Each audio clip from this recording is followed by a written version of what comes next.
Good morning. Happy Tuesday. Yesterday we thought a little bit more about suffering, and I encouraged you to think about suffering in this broken world as inevitable and as an opportunity. I encourage you to see it as a path and a possibility of a way to grow. It's not that we embrace. It's not that we look for it.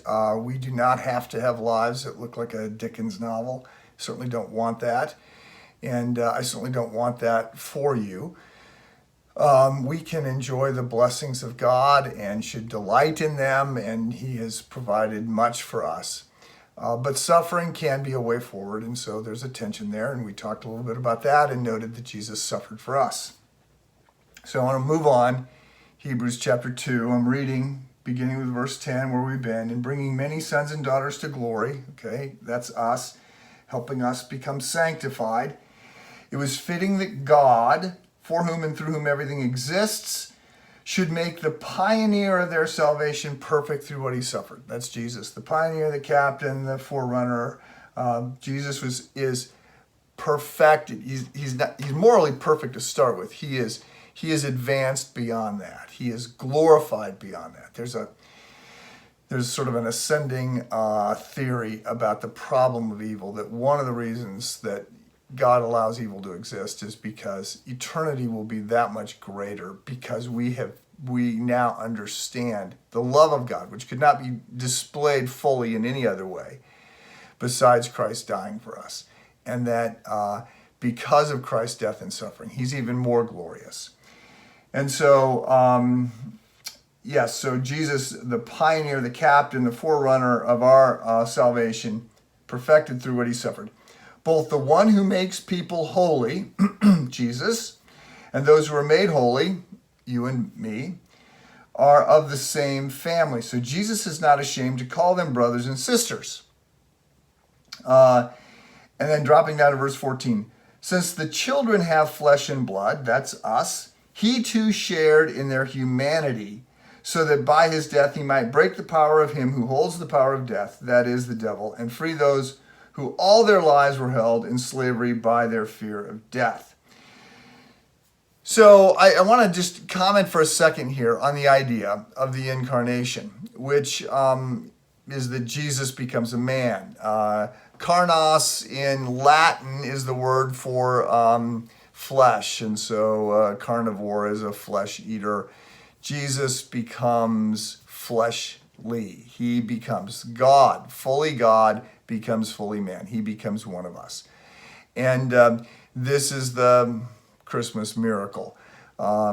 So church history really, and I've been recording these things on Saturday, and not this upcoming week. We're going to look at another of the church fathers, Polycarp, who was martyred for his faith very famously.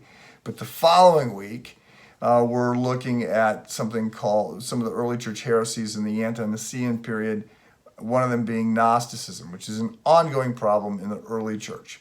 John will write against it in his first letter because it's starting to become rampant. And Gnosticism basically denies the physical. It's an appeal to a spiritual realm only, and you're saved by secret knowledge, and it just sort of denies history, denies the body, all these things.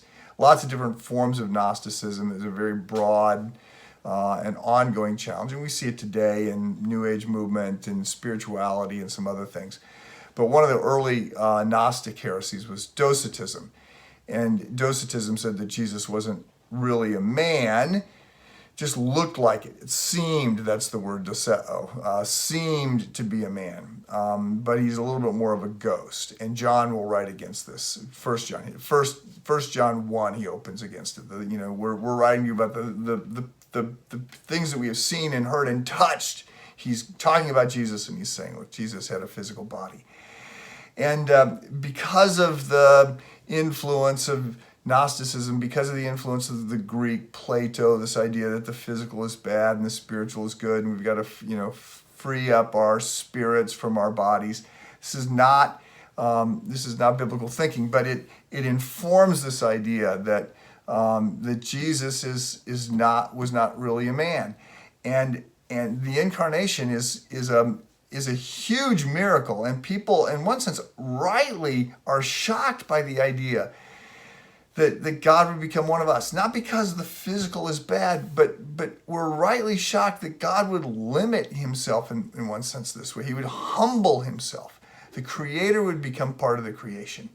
And yet, that is what he does. And it's being stated here that since the children have flesh and blood, he too shared in their humanity, so that by his death he might break the power of him who holds the power of death, that is the devil. So Jesus, fully God, his death is of infinite value. He can die for my sins and yours. And Jesus is fully man, so he can perfectly represent us. Not like a lamb. I mean, he is the Paschal lamb, but he's a person, and so his death can perfectly represent us on the cross. So we are marveling today at the incarnation. God became one of us for you and for me. Have a good day.